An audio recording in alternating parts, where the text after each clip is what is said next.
जय जय जय जय जय भीम, जय जय जय जय जय भीम, जय जय जय जय जय भीम। जब तक सूरज चांद रहेगा, जब तक सूरज चांद रहेगा, जब तक सूरज चांद रहेगा।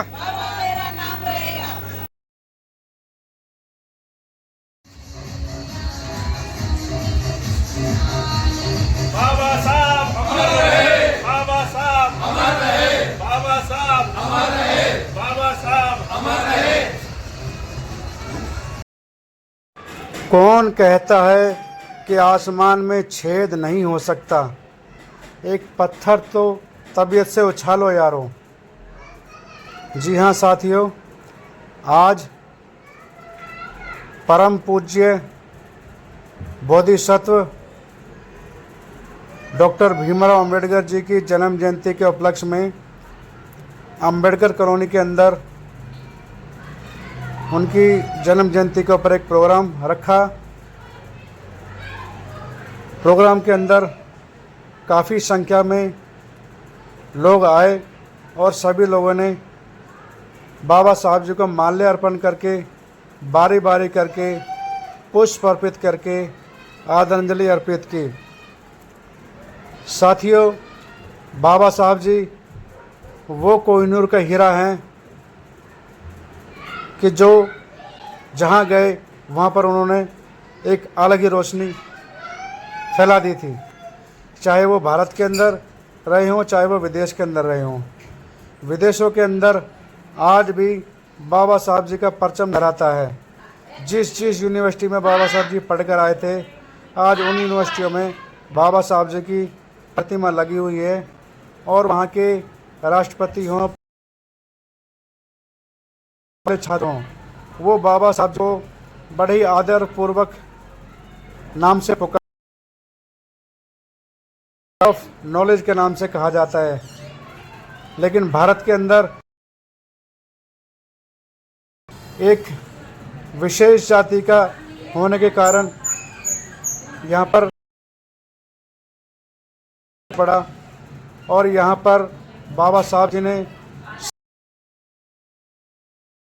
एक नागरिक के लिए उन्होंने काम किया। जो बाबा साहब जी ने संविधान लिखा, उस संविधान के अंदर बाबा साहब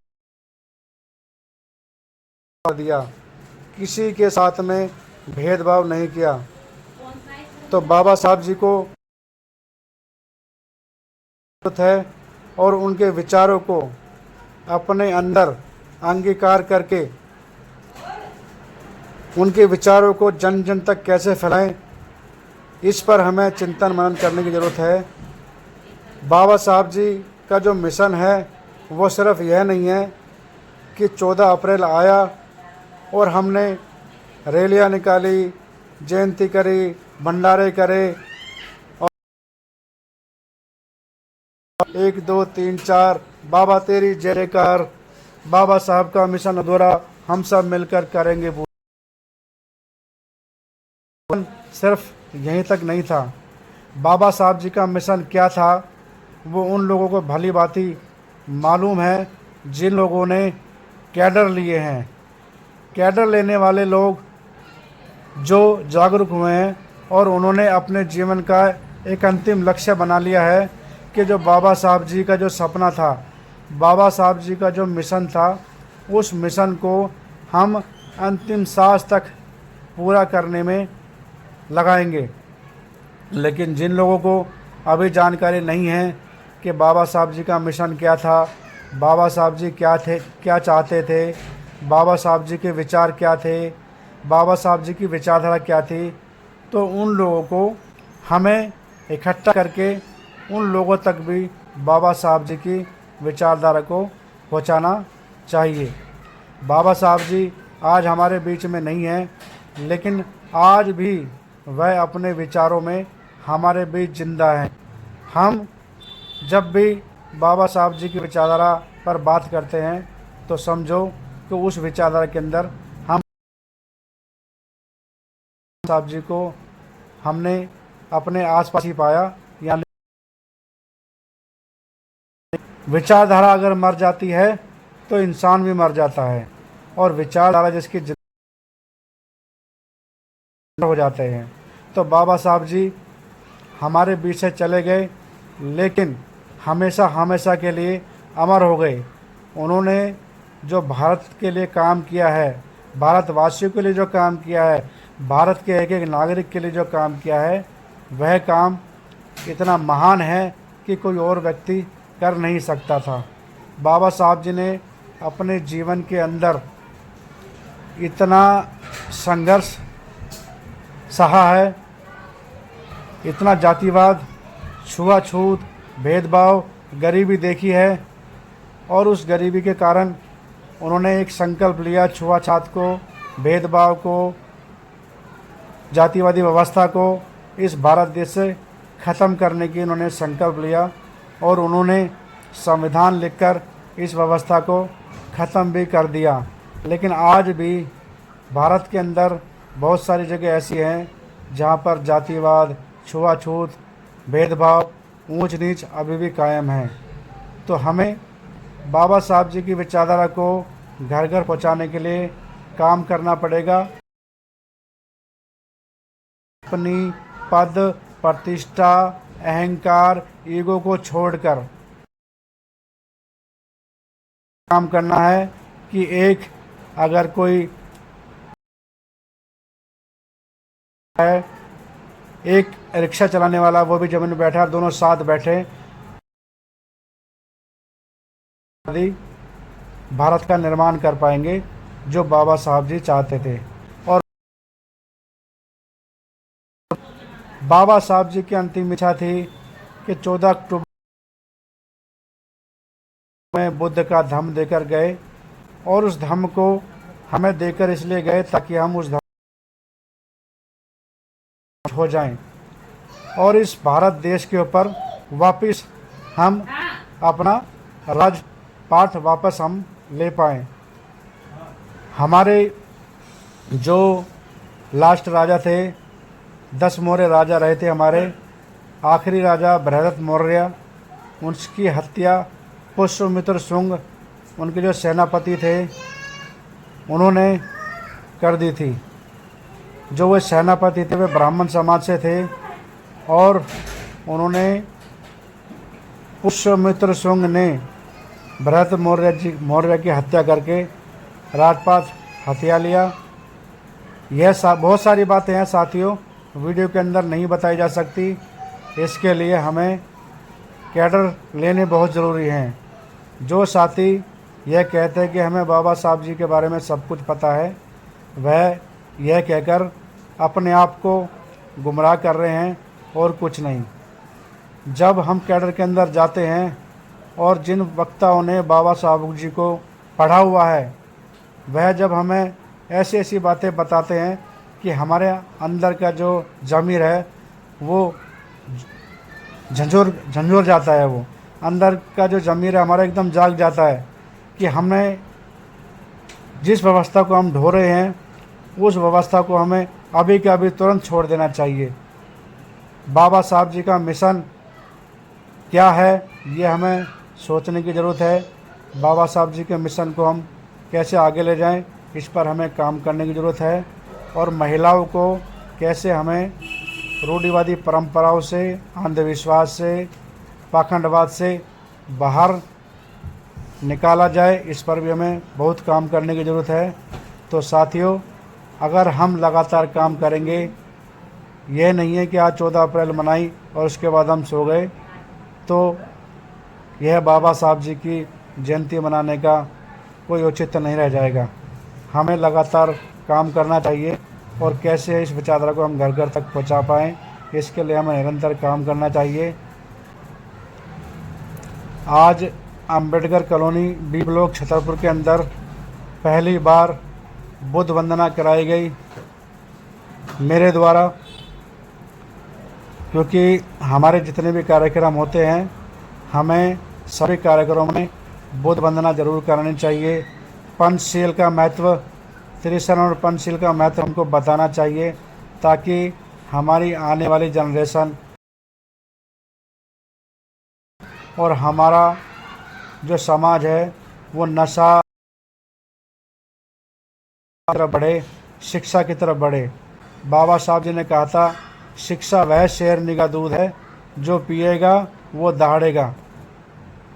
इसका मतलब ये है कि शिक्षा हमें वो वाली लेनी है जो हमारे महापुरुष हमको दे गए हैं। स्कूली शिक्षा तो लेनी है, उसके साथ साथ हमें सामाजिक शिक्षा, हमारे महापुरुषों के ज्ञान, हमारे महापुरुष हमें क्या बता के गए, वह शिक्षा भी लेनी है।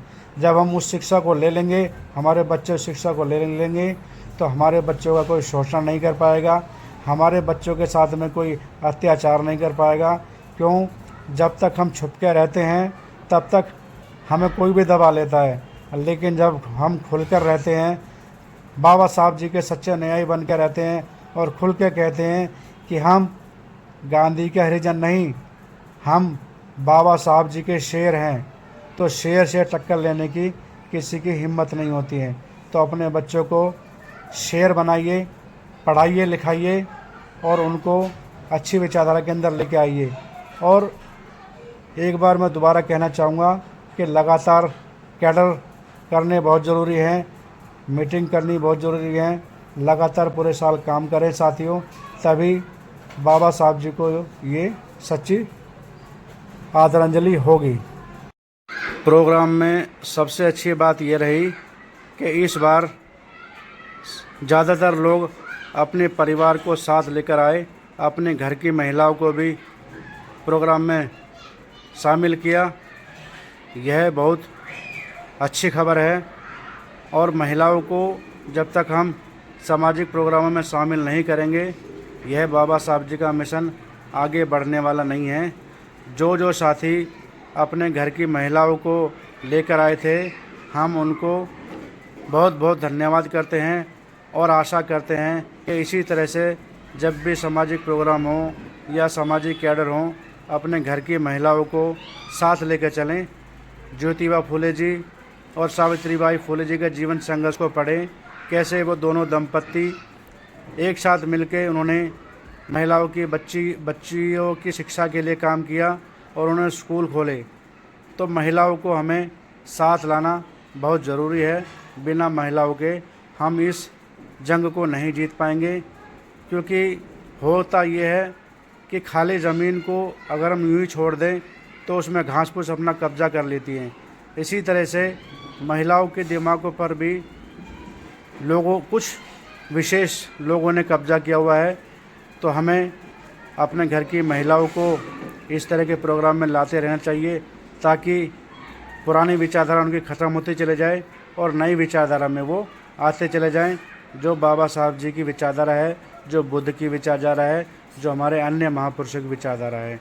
तो आइए साथियों, वीडियो को देखते हैं और वीडियो को देखकर ज़्यादा से ज़्यादा शेयर ज़रूर कीजिएगा, कमेंट्स कीजिएगा, लाइक कीजिएगा। आइए साथियों, दिखाते हैं आपको आज के प्रोग्राम की आगे की वीडियो।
मैं बोलूंगा, उसके बाद आप लोगों को बोलना है।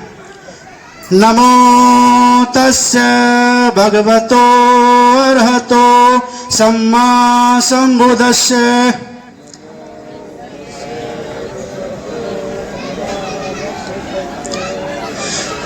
नमो तस्य भगवतो अरहतो सम्मा सम्बुद्धस्य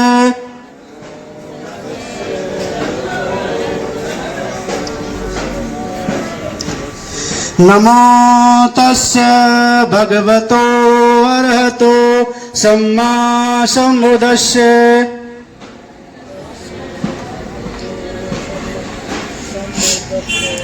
बुद्धं शरणं गच्छामि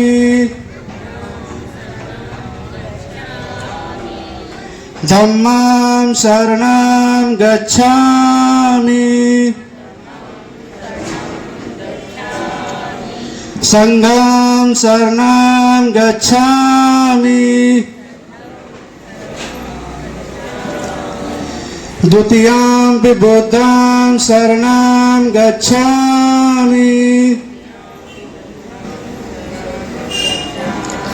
द्वितीयं धम्मं शरणं गच्छामि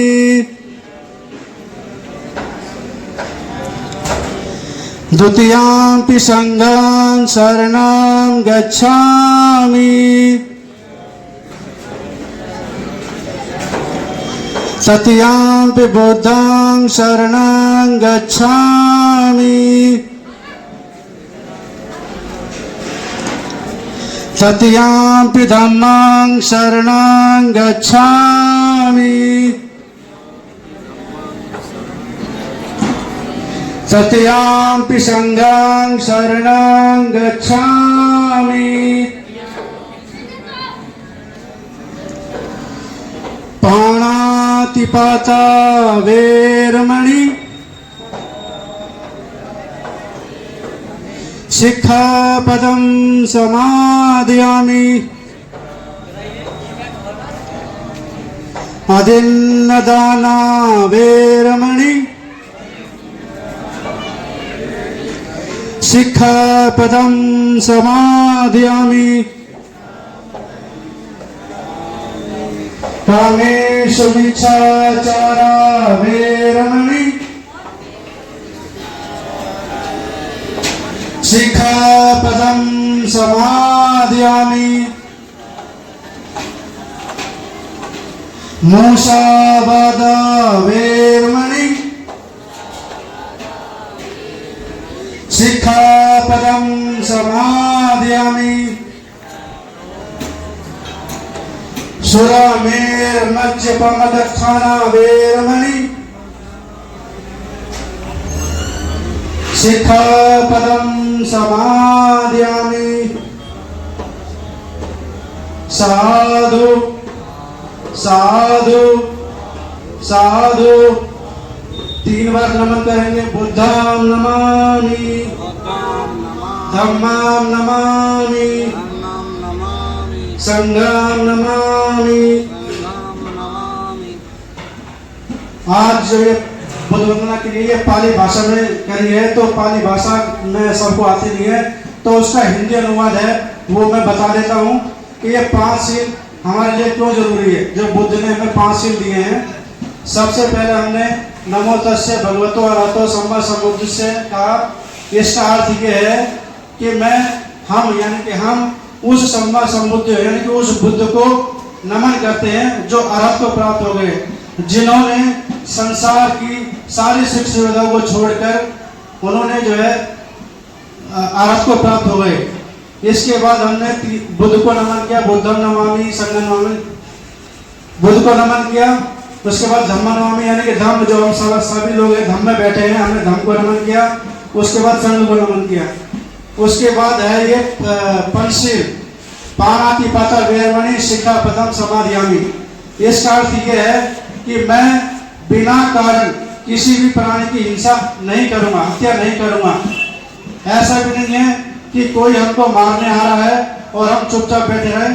अगर कोई हमको मारने आ रहा है तो हम अपने बचाव के लिए उसकी हत्या भी कर सकते हैं, लेकिन बिना कारण किसी की हत्या नहीं करनी, किसी जीव की हत्या नहीं करनी है। इसके बाद है अदिन्नदाना वेरमणि शिक्षापदं समादयामि, यानी कि मैं बिना दिए किसी भी चीज को ग्रहण नहीं करूंगा। चोरी में कराया जाता है, यानी कि मैं चोरी नहीं करूंगा। सभी लोग कृपया ध्यान से सुने। इसके बाद है कामेश्वर मिच्छाचारा वेरमणि सिक्खापदम समाधियामि, यानी कि मैं अपनी काम वासना पे कंट्रोल रखूंगा और जैसा संबंध मेरा मेरी जीवन संगी से है या जीवन संगी का उसके पति से है, वैसा संबंध किसी और से नहीं रखूंगा। इसके बाद है सबसे जो मेन है जिससे हमारे घर में लड़ाइयाँ होती है, मूसा वादा वेरमणि सिक्खापदम समाधियामि, यानी कि मैं किसी की भी चुगली नहीं करूंगा, किसी की भी निंदा नहीं करूंगा। सबसे बड़ा कारण हमारा टूटने का ये है कि हमने हमारे को यहाँ पे किसी ने कुछ बात कही, हमने तुरंत ही वो बात किसी दूसरे को वहां जाके कह दी, तो इस तरह से हमारे जो आपसी संबंध है वो टूटते जा रहे, खराब हो जा रहे हैं। इसलिए हमें किसी की चुगली नहीं करनी है और निंदा नहीं करनी है। और जो लास्ट का जो सील है वो सबसे महत्वपूर्ण सील है, अगर उसका पालन नहीं किया तो सारे सील बेकार हैं। सुरा मेर मध्य पोमलथाना वेरमणि सिक्खापदम समाधियामि, यानी कि मैं किसी भी प्रकार का नशा, कच्ची पक्की शराब, बीड़ी, सिगरेट, गुटखा, तंबाकू, किसी भी तरह का नशा नहीं करूंगा। तो बुद्ध ने हमें ये 5 सील दिए हैं।